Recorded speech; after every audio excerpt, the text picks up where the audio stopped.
Hello and welcome to the Albion Obsessed podcast. You join us after our yearly victory against West Ham at the AMEX. But before we get into what has become a bit of a procession whenever we play against West Ham, let's see who we've got on the show today. We welcome Joe. Joe, my friend, how are you doing?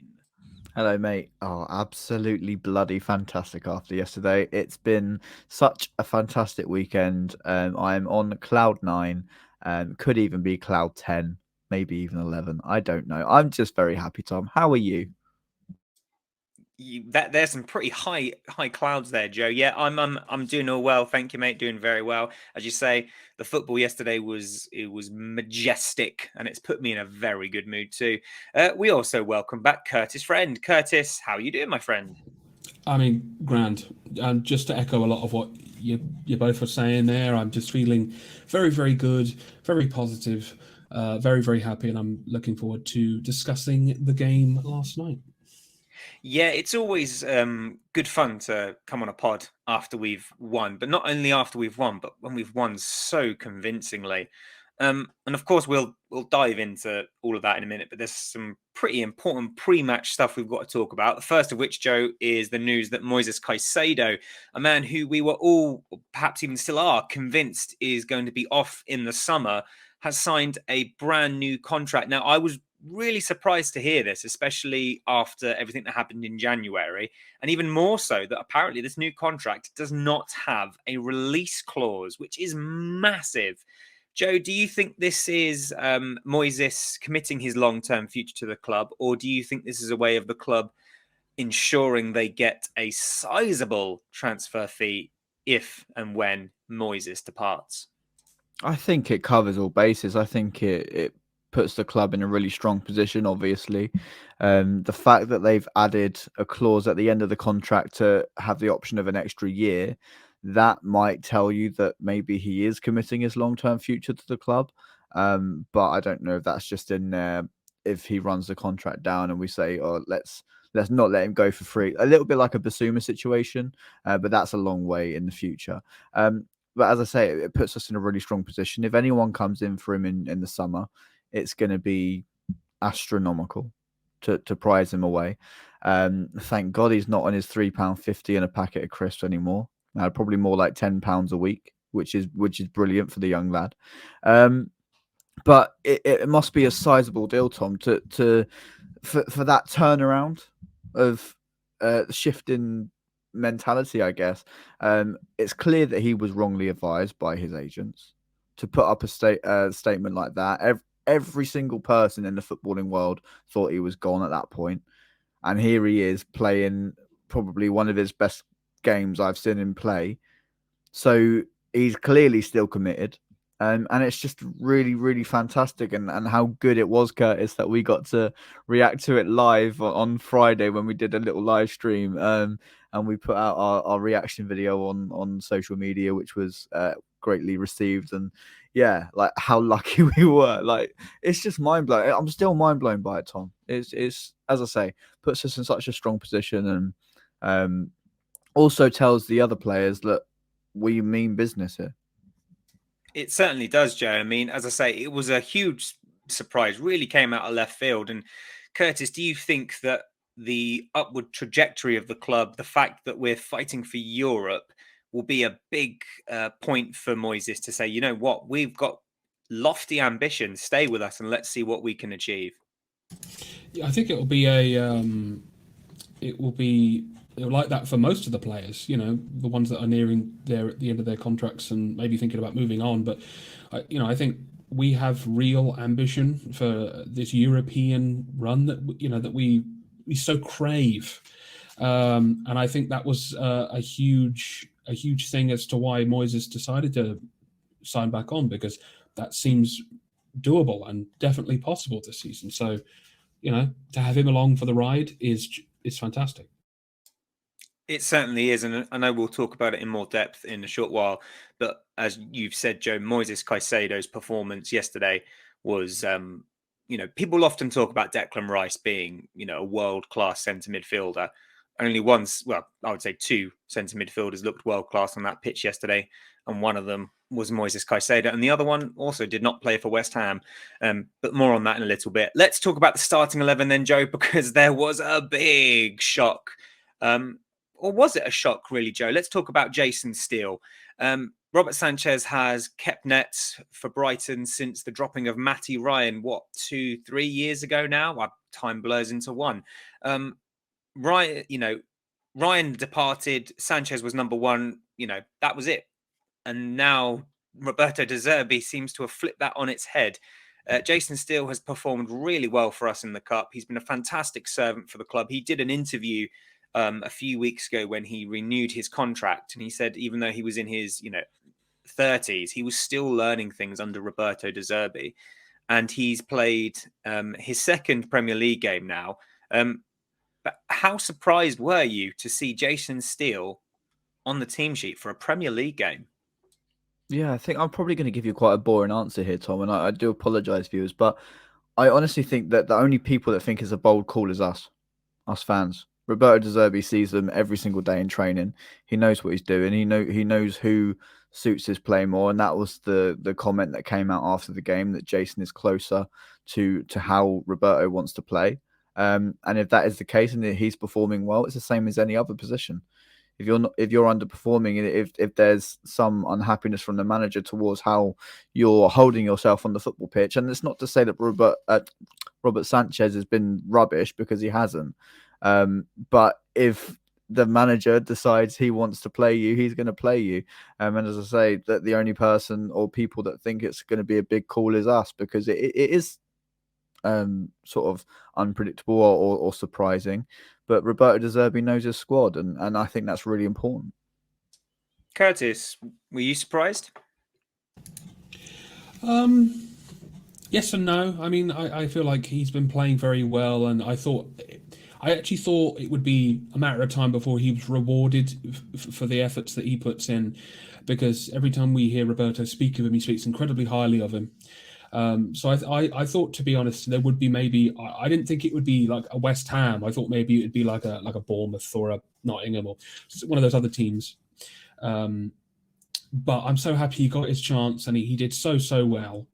And in the words of the 1980s heavy metal band Saxon, he has wheels of steel. Very good, very good. We will, of course, talk about Jason Steele a bit more as the podcast goes on.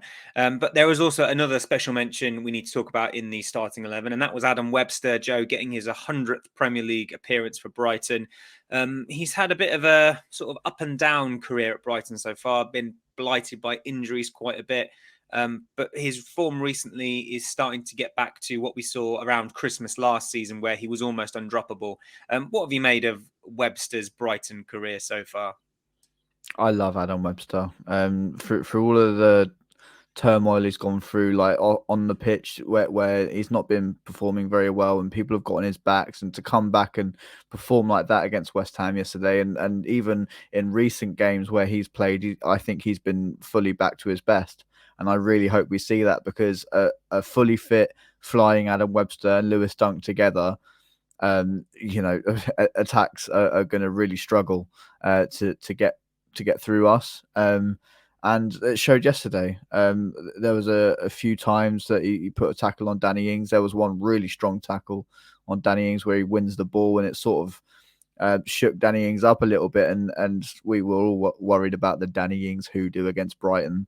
And I think that probably was in the minds of the players as well. And Adam Webster's put one on Danny Ings, and he's been out of the game for the whole game, and fully in Adam Webster's pocket. And I think that goes to prove how good Adam Webster can be. And we're very lucky to have a player like him that's so committed to the football club, and local lad as well, Sussex lad. To be at Brighton must be really, really nice for him. To be in and around where he grew up. I know obviously Chichester and Brighton are far from each other, but still Sussex. So yeah, fully deserved for 100 appearances, and let's hope for 100 more. Definitely. I was a little surprised that Van Heck didn't get the call after his performance against Stoke, because I thought he did very, very well. And kind of mentioning Van Heck there, Curtis, when everyone is fit, obviously Levi Colwill currently out with an injury. When all four centre backs are fit, who's your preferred duo at the back? I'm going to go out on a limb and say Dunk is a guarantee. But who would you partner next to him? Would you take the left foot of Levi Colwill, or would you be more inclined for a Webster or a Van Heck? It depends, really. If Webster can keep up the swarm that he's on, then I feel like he has to stay.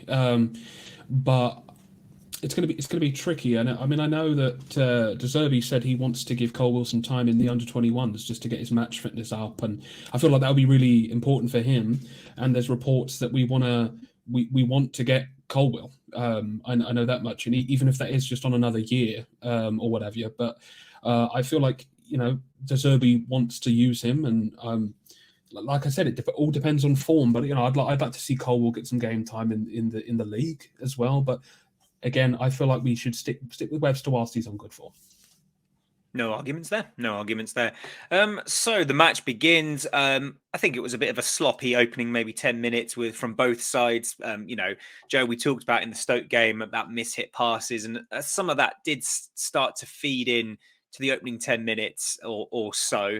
And it was I suppose the first 20 minutes wasn't quintessential Brighton. And one of the biggest talking points of that 20 minutes was the unfortunate injury to Tariq Lamptey. How disappointing was it to see Tariq go off so early in the game? Yeah, it was disappointing. I can't even remember what actually happened to him. Did he just pull up, or was there a clash? I'm not sure. I can't remember off the top of my head. I think there was a slight clash, and he went down, and he gestured to the bench to say he couldn't continue. Yeah, it looked like he was touching his knee as well. So I guess that the promising sign is that he wasn't holding the back of his hamstring, because that's the issue that was there that kept him out for so long. So hopefully it's not too bad, and hopefully he just felt himself and thought, right, I need to take myself off as a precaution.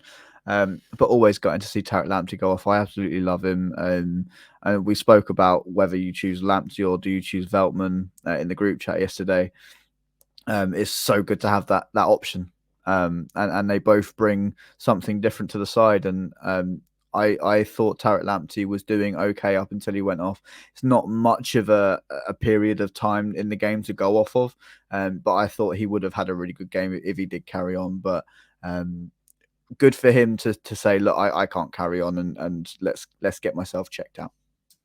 Yeah, definitely. And then where do you stand on this, Curtis? I put on the group chat, and I'll say it here. I don't rate Tariq as an out and out right back. I think he's a fantastic wing back because he's got that electric pace that can get him forward. But as a wing back, obviously in a back three, you have that cover.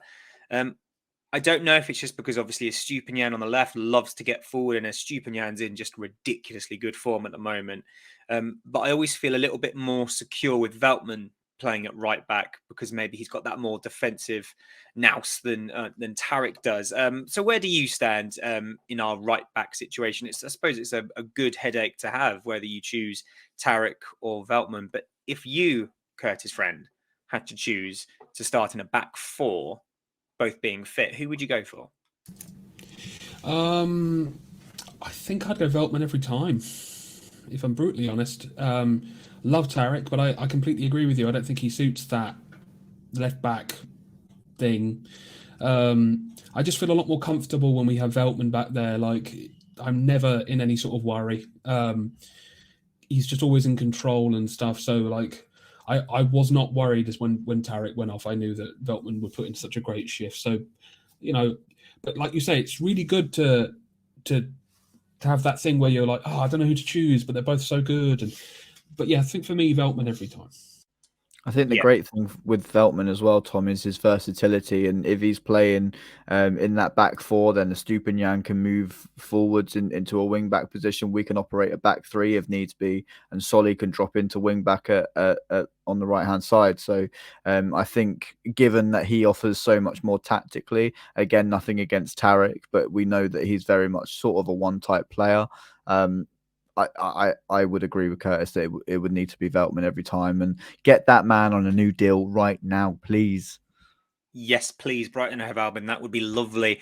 He's an absolutely fantastic player. And just one last thing. I mean, I don't want to slate Tarek because obviously we know how good he can be. It's just in a back four. I've said it before. I do think that when he goes forward, he tries to operate in the same sort of area of the pitch as Solly March, and which means Solly's not performing at his best. And we've seen just how dangerous Solly March can be. I mean, yesterday, Joe, he had our first real chance on goal. He just wriggled through the West Ham defense as if they weren't even there, and he got a shot away on his weaker foot. I mean, how much were you willing for Solly to get that goal? Well, the people around me were going, pass it, pass it, pass it, pass it. And then he just does what he does. And I was thinking, yeah, that's what Solly does this season. Do not underestimate Solly March. And I saw a tweet earlier that if Gareth Southgate, for some reason, doesn't pick Lewis Dunk and Solly March in the next England squad, then I really, really do have no idea what he's watching, because you talk of, like, Jared Bowen has been in the bloody England squad before. If Jared Bowen can get in the England squad, based on what I saw yesterday, Solly March should be in there every single time, and he is in the form of his life, and that continued yesterday. I was so worried when he went down injured a couple of times. I was thinking, maybe has he come back too early? But he carried on. He played 80 odd minutes ish. So yeah, another fantastic performance from Solly, and to have that front three of Matoma, Ferguson, and Solly March, they are leading us to Europe. So get yourselves down to the passport office. I don't know if you can go to the passport office, but get online, get your passport renewed, because we're going on a European tour.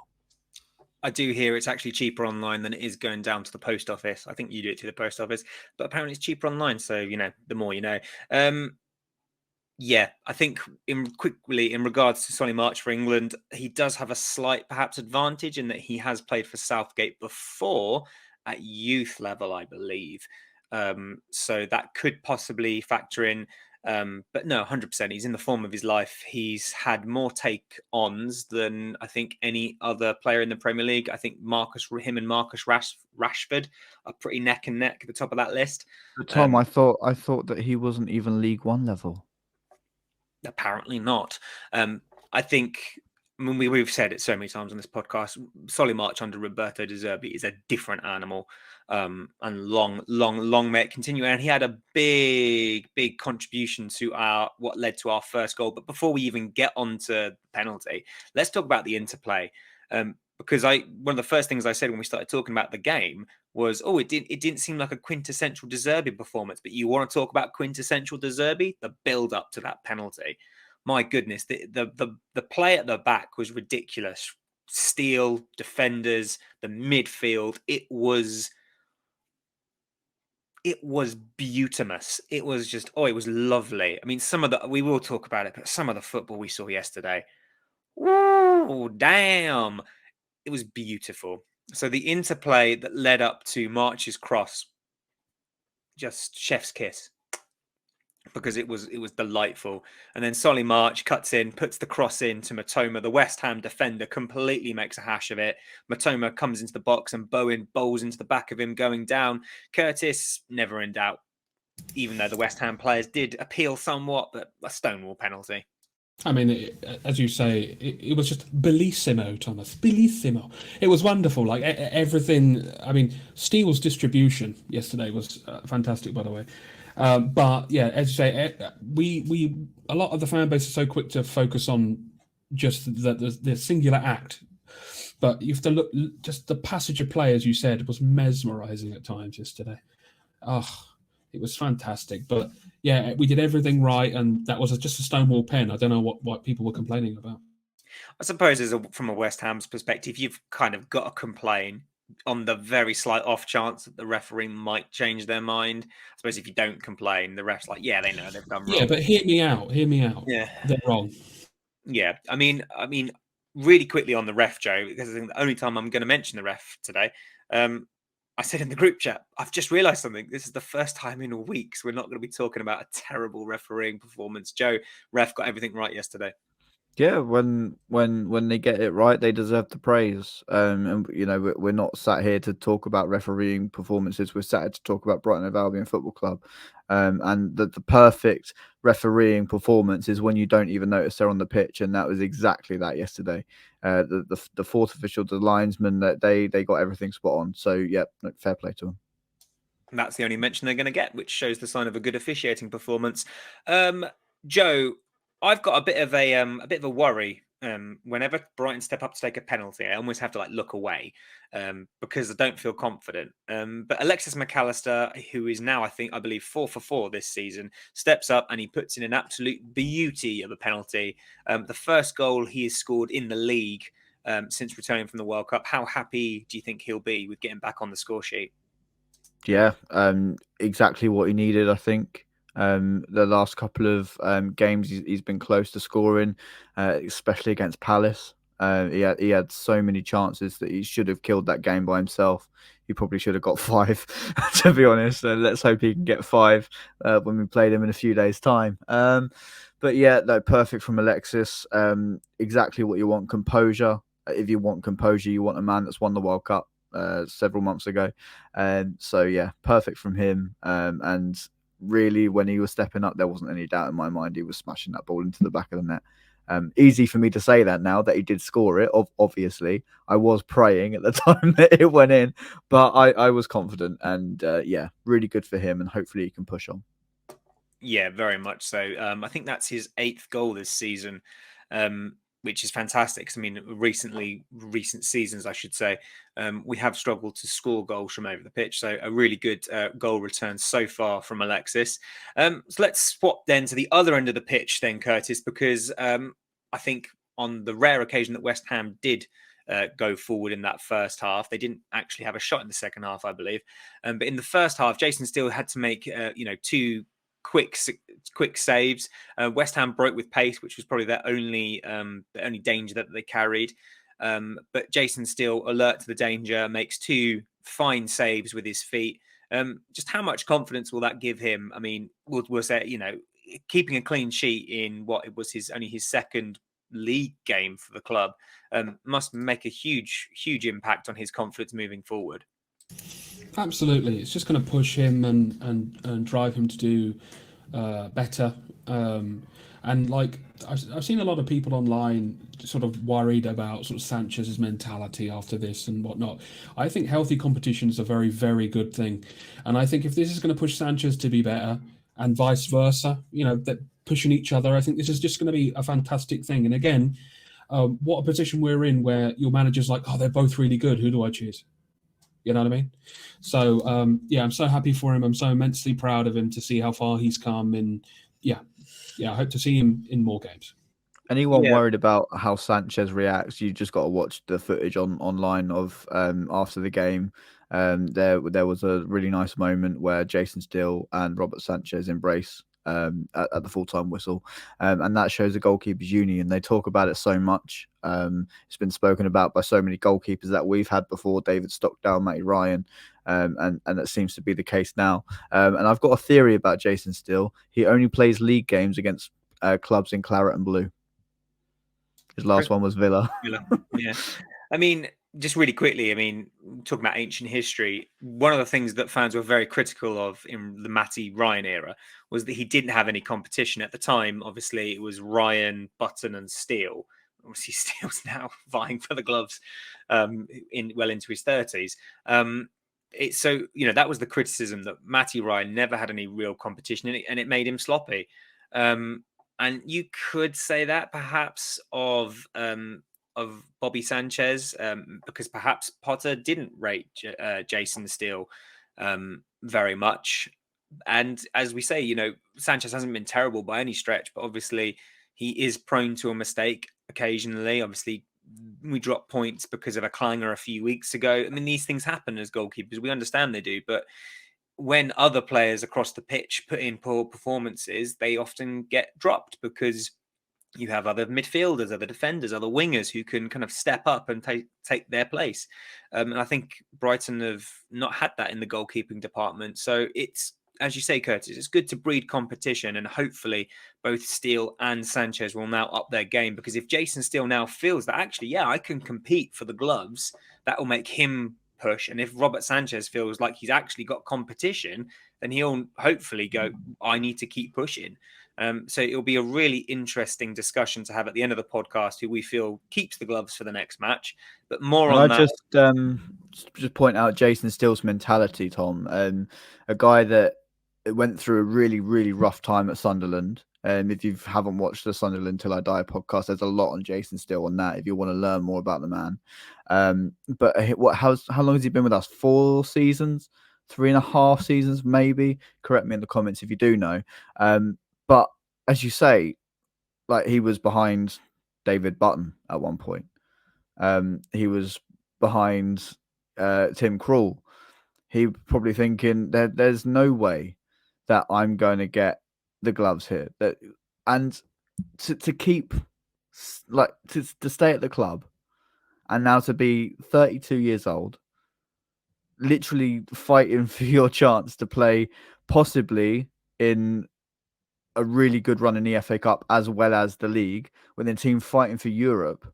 What a change around for Jason Steele. And it's such a refreshing thing to listen to him talk after the matches as well. The man is so real. He wears his heart on his sleeve, and it's exactly what you want as a fan from a player, to go through their exact feelings on the football pitch, and he does that perfectly. And we're very lucky to have a guy like him at our football club. Yeah, couldn't agree more. One last thing I want to talk about, just as we round off the half, I suppose. Joe, you mentioned at the top of the show that Danny Ings loves to score against us. And it did look like he might get a chance yesterday, but it was a great covering tackle from Webster. We talked about Webster at the top of the show. We talked about him putting in really good performances, Kurtis. So, Adam Webster, stopping our arch nemesis, Danny Ings, to round off the half, going in at 1-0. Big performance there, big tackle. Yeah, I mean, Adam Webster was a shaman yesterday. He exercised that hoodoo out there. Like, I was so happy to see him do really, really well, because, as we mentioned, he's been a bit shaky at times. But yeah, he seems like he's doing good, and I'm so happy that we basically made Danny Ings a ghost yesterday. Otherwise, so more of that, please. Yeah, I mean, the Danny Ings hoodoo is real. And we joked before about it was the Danny Ings hoodoo versus the fact that we never lose to West Ham, which one was going to win. And thankfully it went in our favour. I mean, so Joe, you were in the stands. We went in at halftime 1-0. A lot of the chatter on socials around that time was, surely West Ham can't be that bad in the second half. Was there a lot of confidence in the stands, or was there still a sense of, we need to get another one here? Yeah, before I talk about my feelings at halftime, I'll just talk to you about exactly how bad West Ham were. We've spoken about Declan Rice already. Me and my dad got back in the car, parked at the university car park, and he goes, "So Declan Rice injured at the moment?" So I was thinking, oh, he thinks he's playing with an injury because he had a poor performance.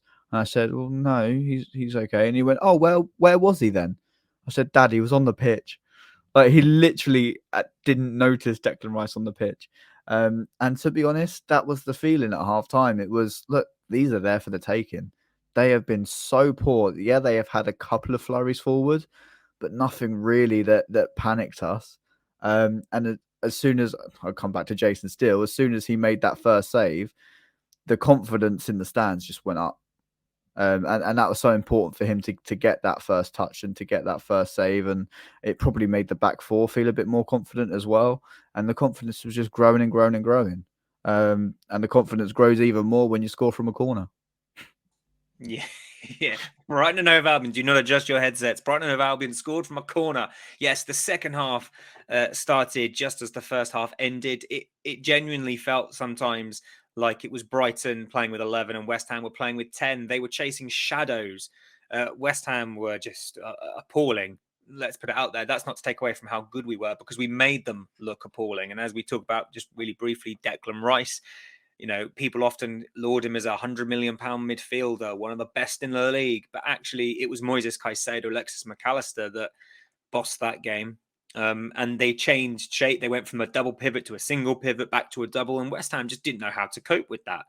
But let's talk about this corner that Joe's just alluded to. Kurtis, we have to. It was lovely to score from a corner, and I'm so glad that Joel Veltman managed to score a goal, because he doesn't score many, and he scores with his chest, which was beautiful. But incidentally, the last time Veltman scored was against West Ham.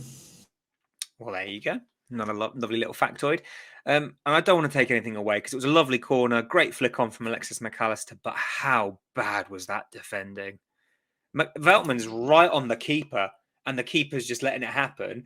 And the defender hasn't. It's just no one near him. And don't get me wrong, I'm really glad that we scored that goal, because obviously scoring from a corner, hooray! But that defending, that was Sunday League defending. That was awful. I tell you what, because I couldn't watch the game, because for some reason we're not allowed to watch games at 3 p.m. in the UK, so I had to watch it afterwards.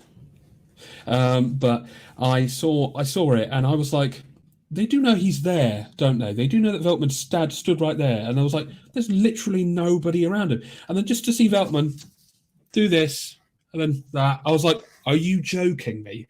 Are you actually joking me? I was just so immensely happy for him. 2, I was like flabbergasted, because when I first heard it, I was like, we got a goal from a corner. I was like, no, we don't. Come on, no way, no. But I couldn't have been happier. I feel like that will be very helpful for them in the long run as well, because it's been something that we've struggled with, even though clearly, we're training at them. It's just they've not been paying off. So hopefully we'll get more of those soon. Fingers crossed. I mean, so we banished the Danny Ings hoodoo. We've exercised the scoring from a corner hoodoo. So that's a step in the right direction. The second half, Joe, we'll discuss it at the end, because I'm going to ask you a question about the second half. But we talk about the Zerbi ball. It was just beautiful. Absolutely beautiful to watch. Sensational, mesmerizing, exquisite. There are so many different synonyms I can use to describe it. Tom, in the words of Zerbi, balls. Big balls. Bloody love that, man. This is the way. Let's talk about that third goal. The interplay for that third goal, just like the first, led up to the penalty. It was. I need to just do this with my hands, Right. because it was just the Veltman interception to start with. Beautiful. He gets the ball to Ferguson. The back heel from Ferguson. The fact that March sent 2 West Ham players out of the bloody stadium. Beautiful. Gross. Bing. Back post. Matoma looks like it's going wide. He slides it in, and then he doesn't hit the post. Oh my God! It was just exquisite. Right, Tom, this is going on YouTube, okay? This content is not allowed. Yeah, absolutely phenomenal. Like, we haven't even mentioned Evan Ferguson yet in the podcast. So let's do that now, because that boy is friggin' unbelievable. Like, he led that line yesterday absolutely perfectly. Like, the ball just sticks to him like a magnet, and he drops deep, he links play, he's strong. Like, he is the finished article, and we were getting excited about him when he scored against Arsenal, and people were like, oh, don't get too ahead of yourselves. Oh, it's going to be another Connolly situation. No, this guy's mentality is top notch. This guy knows exactly what he wants out of his career, and he's going to get it, because, as I say, he 18 years old, already the finished article, and he can just get better.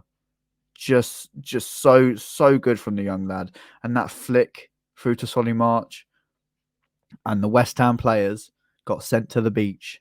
They got beaten by a beach again.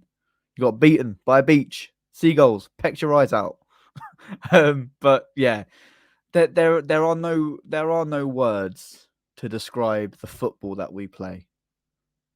Exactly, Tom. This is the way. Roberto does it. There honestly no words to describe the football we play. I've never seen us play such exquisite football, flawless football.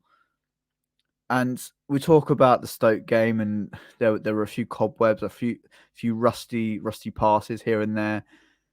To come into a Premier League game a few days later and play the way we did, fair play, Roberto De Zerbi. You know what? I was starting to get a little bit worried from like Bournemouth onwards. I was like, okay, I felt like we kind of stepped off the gas a little. So to do that yesterday, it was kind of a relief, to be honest. I mean, I had the belief in the end that we would win it anyway, but I didn't think it would be by that margin. It was mad. I think what's great is that we're getting reactions. I think under Potter, we had to wait so long for a reaction from the players, and we had such torrid runs here and there. Again, I'm not going to sit here and say that our time under Graham Potter was awful, because it wasn't. We did have some really, really good games, blah, blah, blah, blah, blah. But Roberto De Zerbi gets a reaction so quickly. And he's got it installed in the players that, look, if you want to get to your goals, if you want to achieve what we want to achieve this season, Fulham is unacceptable. Playing the way we did against Bournemouth is unacceptable. I know we won these games. I know we play well against Fulham, but they're still unacceptable, and they're unacceptable to De Zerbi. Even yesterday, he said the first half was fantastic, the second half was good, but we can still be better. I've never heard that from a Brighton manager before. Never. I think Gus Poyet was the only man I ever heard that from back in our League One days, when we were romping to the League One title, and I think we'd just beaten a team 4-2. And obviously, like, the post-match comments was like, we conceded 2. It's not good enough. It's like, you've just won, 4-2. And he's like, no, it's not good enough. So I think it's just, I don't know, maybe it is like, I don't know, just that sort of mentality. And I think De Zerbi has that elite mentality. It's that, and he says it before, it's that chase for perfection. And we know that perfection is never going to happen, but because it can't, it's impossible. However, it's that chase for it. And I think that's what sets the likes of De Zerbi and Pep Guardiola above so many others. It's that constant pursuit of perfection that they want to achieve. And I think it's that will make Roberto De Zerbi one of the best coaches in world football. And I'm going to be bold and say that I think he has every potential to go on and become one of the best managers in world football. And I am absolutely here for it. And however long we may have him for, I just hope that we continue to see this wonderfulness, because it is beautiful. And you want to talk about elite mentality. The first set of changes, Evan Ferguson thinks he's going off. He's not. He brings on Buonanotte and Welbeck for Estupiñán and March. And Gross goes to left back, which is wonderful. I'm here for it.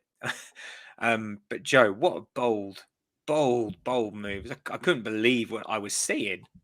I honestly think Pascal Gross, there's only 2 positions he's not played, and that's centre-back and goalkeeper. The boy is versatility. Look up the definition of versatility. It'll say Pascal Gross. I love that man so bloody much. And I'm so happy that in the end of last season, he signed a new deal. We spoke about him a little bit, didn't we, Kurtis, on our live stream, giving it the old Pascal Gross love train, and absolutely deserved. But yeah, Bold is going essentially 4-4-2 when you're 3-0 up at that point.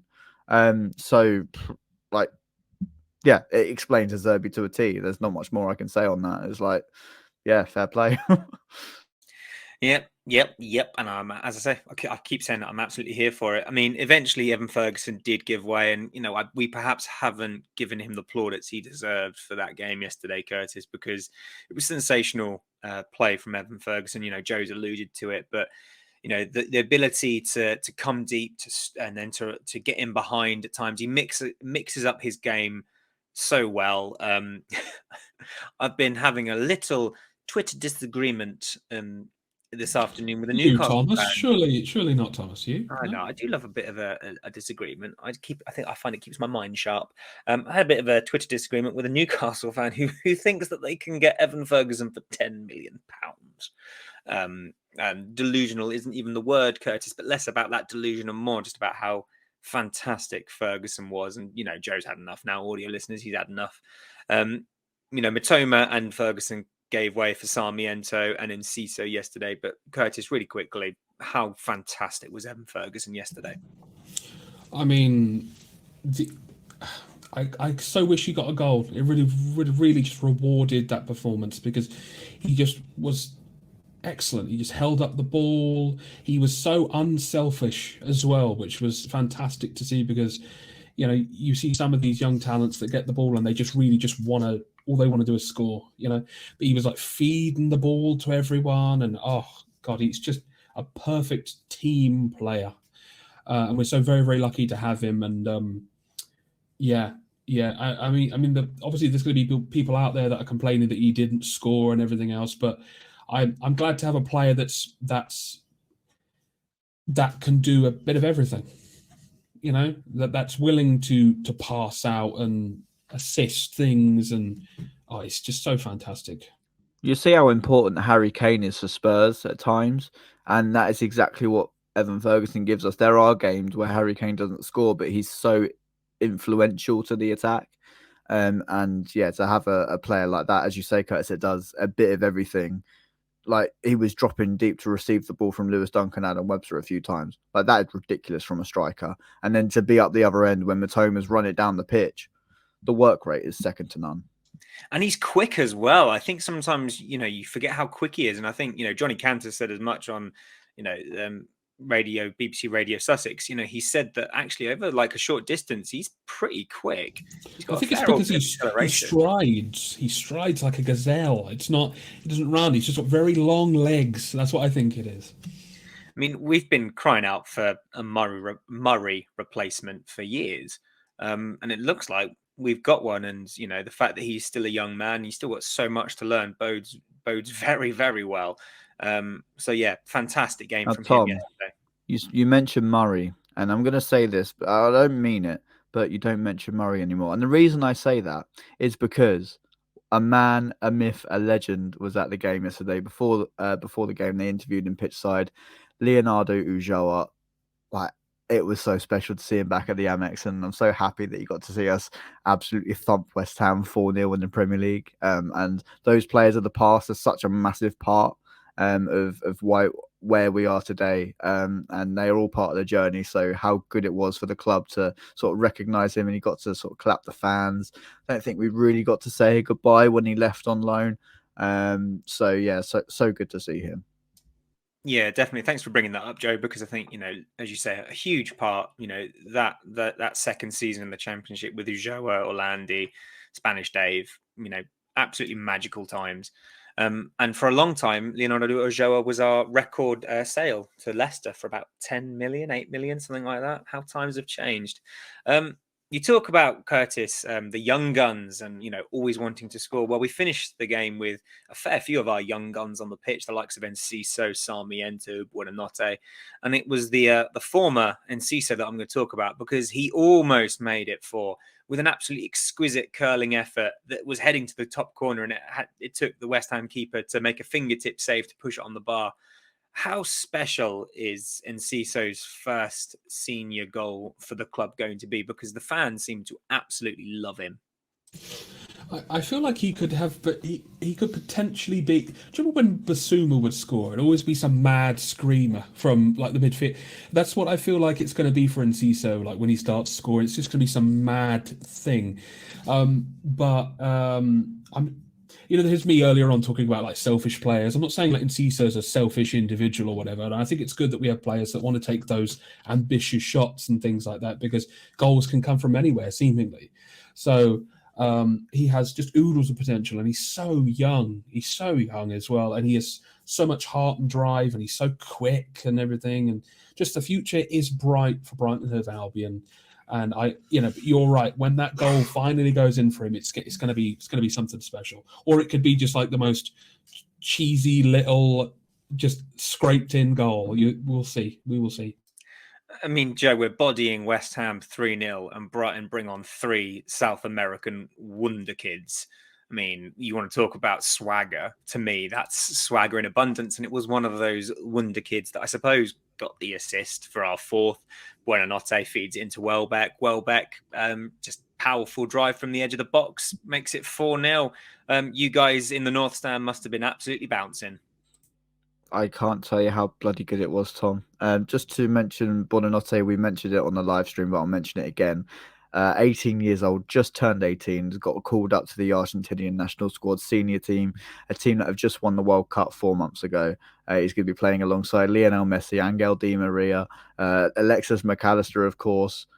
What a special accolade for him. And to get an assist in the Premier League, fantastic, really good. All assists count, all those little niggly stats count. And Danny Welbeck does what Danny Welbeck does. I thought, by the way, Danny Welbeck was finished, guys. I remember someone or a few people on social media saying that Danny Welbeck isn't good enough for the Premier League anymore. I just want to remind you that he scored an absolute wonder goal against Liverpool. Liverpool, by the way. And that goal yesterday, I didn't realise how good that goal was until I watched it back on the highlights. He's still got it. He has. Yeah. He doesn't score many, but he still brings so much. And it wasn't that long ago, earlier in the season, that we were saying we looked poor without him. And it's just because of the emergence of Evan Ferguson, perhaps, that he does, unfortunately. Well, I say unfortunately, fortunately, depending on your point of view. He's a fantastic player to have come off the bench, that experience to see a game out. Not that we perhaps needed it, being 3-0 up. You sort of get the point. But Kurtis, that fourth goal means that we have now scored 43 goals this season. You know me, I love a stat. 43 goals so far this season with 15 games left to play. That's one more than our best total in any previous Premier League seasons. Manipulation. I know, manipulation of stats. But Kurtis, how phenomenal is that? 23 games into the season, and we've scored one more goal than, with 23 games in than we did in all of our Premier League seasons previous. How fantastic is this? I mean, if you told me this last year, I wouldn't have believed you, period. But by the way, have we even spoken about the third goal yet? Matoma's goal. Did we talk about that? I think we glossed over it because we were talking about how good we did. was. Okay, but either way, I mean, it's amazing to see the output that we've been able to do under Zerbi. And I mean, I think we could score bags for more. I mean, before the end of the season, which is like really exciting. We have the possibility of smashing a lot of our records, which is very, very cool, very, very amazing to witness. And it's just amazing to be a Brighton fan at the moment.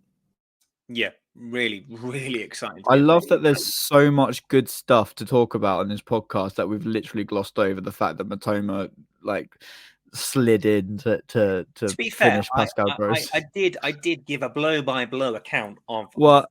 I know, but we didn't talk about Matoma as a whole. But I'm saying it's good, Tom. Like, there's so many good things that happen. Like, you were talking about a good thing, then you went, "How good is Ferguson?" I know. Oh, by the way, was Pascal Gross shooting, or did he mean that pass? No, he meant that. Pascal Gross is so intelligent. I think he meant it. He knew what he was doing. Yeah. Joe, you've rightfully said, there was so much to talk about in that second half because I can't say it enough. It was scintillating football. Joe, in your opinion, was that the best 45 minutes that we've seen at home in the Premier League era? I mean, let's put it in the context. We've already mentioned his name, Declan Rice. Many value him as about £100 million player, one of the best midfielders in the league. This is what he had to say post-match. They played us off the pitch. To be out there, it was demoralizing. To stand there, to try and defend and see them keep the ball. How good were we in that second half, Joe? Just how good were we? I can't help but smile when I hear that Declan Rice quote. I just want to say it. I want to put it out there because we've sort of shat on Declan Rice a little bit here in terms of like how good people say he is and how rubbish he was yesterday. To be that honest, after a 4-0 drubbing, he could have made any excuse under the sun. He could have, but he's come out. He said Brighton were flipping brilliant. and that's why we lost. And I've got a lot of respect for Declan Rice. I think that's really good. And I watched the interview yesterday after the game when I got home, and I was like, fair play. Like, that is brilliant. But is it the best 45? I think it's the best 90. I don't think it's up there with the atmosphere of the Chelsea game or beating United 4-0. Those ones were, and again, I'm talking like a 4-0 win against West Ham in the Premier League isn't special. It absolutely is. But there was so much more meaning behind the Chelsea game. In terms of football, yes, that was our best game. It was perfect. High praise indeed. We don't use the P word very often, but perfect is a I don't quite have the bar of Roberto De Zerbi, but in my opinion, that was the perfect game. That would be that sort of thing that we, when we joke about the De Zerbi masterclass, that was very, very close, if not a De Zerbi masterclass yesterday. And I mean, again, it's a testament that we're going like, oh, was that one of our best performances? Like we've had a few at the AMEX this season and some really good bits of play, and it's cool that we can look back on it now and compare this to one of those. It's very, very, just fantastic. I don't have enough words to just say how great we played yesterday. And it's so exciting that there's more to come as well. There is from this squad, like we're going places, and something special is brewing. And I'm, as Tom said, Europe maybe fully here for it. And yeah, as Kurtis has said many times throughout this podcast, what an unbelievably special time to be a fan of this club. And let's all talk about something special. And we've already chatted about it a little bit, but I want to bring it back to that one of the first things we talked about, which was the bold call to drop Robert Sanchez and pick Jason Steele, because you want to talk about special. Roberto De Zerbi's post-match comments were saying that at the moment Jason Steele's in better form and he's closer to the way Roberto De Zerbi wants to play. Now, when we first signed him from Sunderland, many at the time couldn't believe what we had done. Jason Steele, Sunderland till I die. What on earth are we doing? I'd never thought that Jason Steele would be, not only would he be pushing for the number one spot, but also pushing for the number one spot while we're simultaneously pushing for Europe. You want to talk about special? That for me is monumental, and he works so hard. We know he works so hard. So many, Chrissy Houghton, Graham Potter, Roberto De Zerbi have all, passed comment about how professional he is, how brilliant he is. And I think there was just something remarkably special about giving him his second Premier League cap yesterday for us. And just the fact that he kept a clean sheet was it was wonderful, wonderful thing to see. So Joe, just next game, who keeps the gloves? Is it Steely? Yeah. Absolutely. He's not done anything to lose his place. And you probably argue that Sanchez done more to lose his place after the Palace game, but he still kept it. And absolutely, it has to be Jason Steele. The guy, as we said, is so professional. He deserves to be rewarded. Until his performance levels drop, until Sanchez's performance in training gets better and makes him worthy of a start, that's when Steele loses his spot. But at the moment, you on that performance, you cannot drop Jason Steele. How about you, Kurtis? Do you feel the same as Joe? First things first, I do want to say that I feel like a goalkeeper is a sort of kind of a lonely position out there. I feel like all the other players on the pitch get a lot of plaudits, but no one really ever talks about how good goalkeeping performances are and how good a goalkeeper really, really is.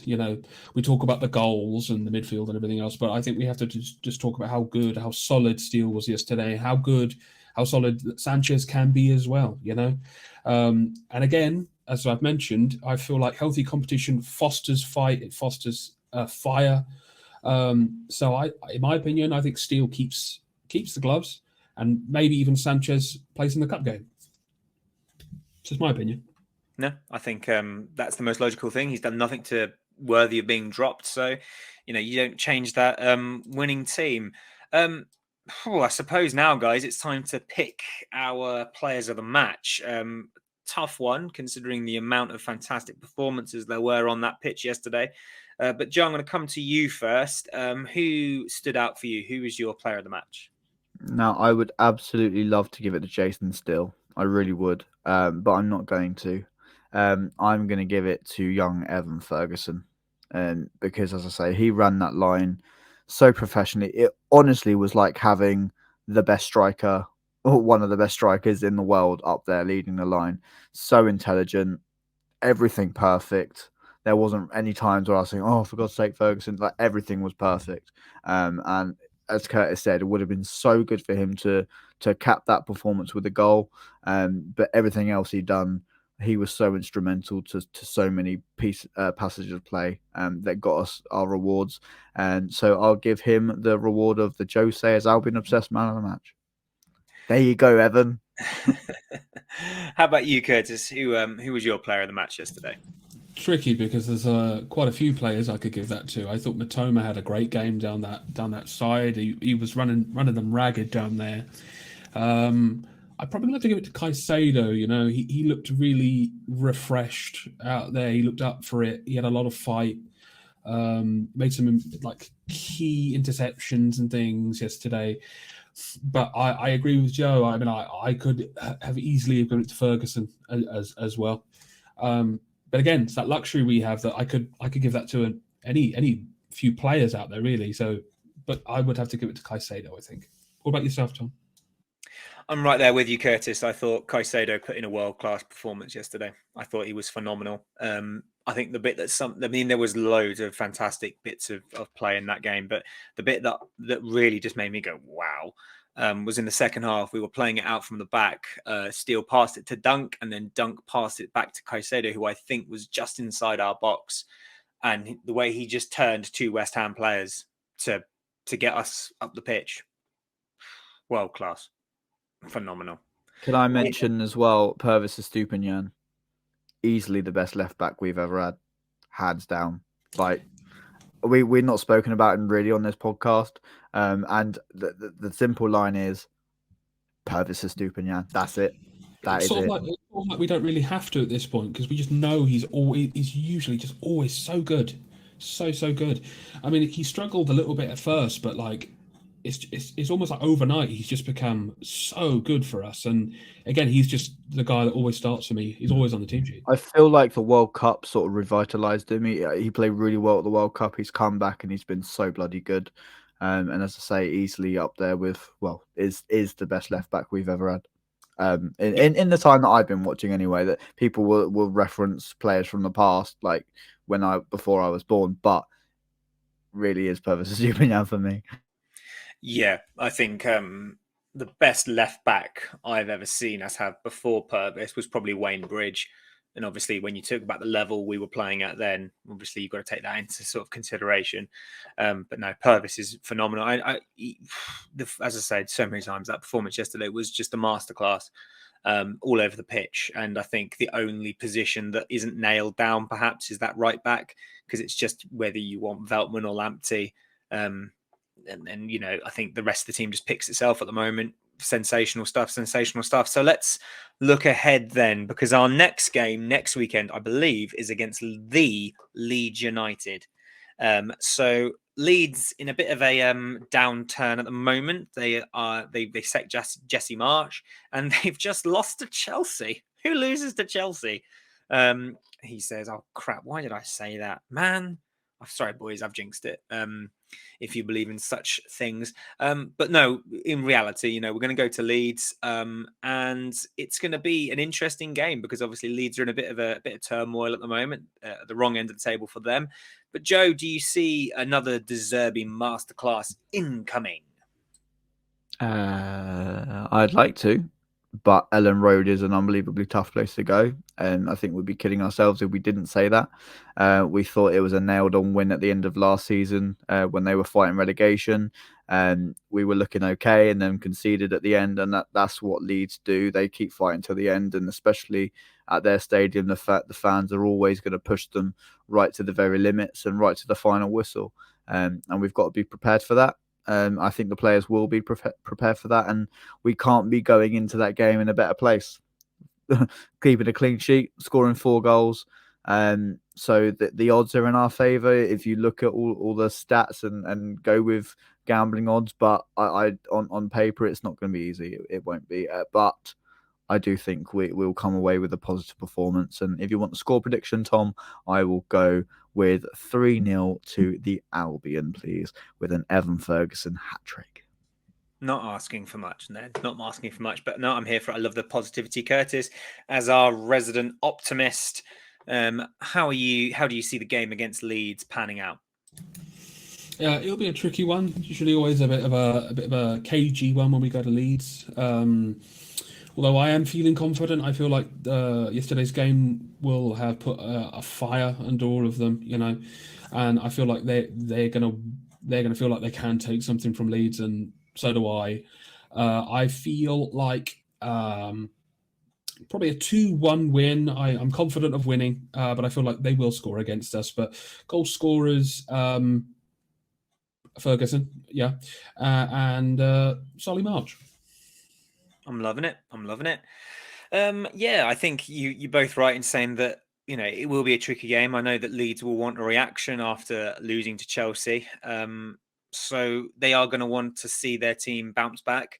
But I too also believe that we've got enough to come away with the 3 points. So I'm going to go with a 2-0 win with goals coming from Solly March and Pascal Gross, because I think Pascal was excellent yesterday as well. Another player that we've just sort of glossed over a little bit because of just how many wonderful performances there were yesterday.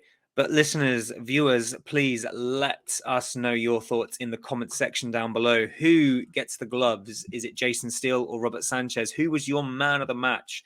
And what is your score prediction against Leeds? Please do let us know. We love to hear from you. Before I do my usual sign off, any other plugs to be had, lads? Because recently I've been talking and then you go, oh, but Tom. Yes. But Tom. We are 5 subscribers away from 500 subscribers. And so if you haven't done so yet, do press that button down there somewhere below Kurtis. Kurtis, if you would guide them to the subscribe button, somewhere down there. Help us on our way to 500. We really appreciate all of the support. We recently hit 40,000 views across all platforms, including audio listens and YouTube watches. So that is mind blowing. So yeah, really thank you all for listening, watching, getting involved, sending us your tweets is really brilliant. And Kurtis, plug TikTok. Oh, Tom. So I am the TikTok man. I deal with that dirty side of the internet. We have just hit 120 followers over there, so thank you very, very much for your support, and thank you for your lovely comments and feedback. We wouldn't be doing what we do without you guys, so thank you very, very much. But if you could follow us on there. We'll have like sound bites, little clips from the pods go up there, and I tend to do game reactions afterwards and the next day usually. So head on over to TikTok and follow us there. Thank you very much, gentlemen. And thank you to you for listening. This hour has flown by. It always does when we have to talk about a victory. So hopefully you've enjoyed this episode of the Albion Obsessed podcast. Don't forget to like, share, and subscribe for more content if you haven't done so already. Until next time, we'll be keeping it real wherever you may be, whenever you may be. Take care.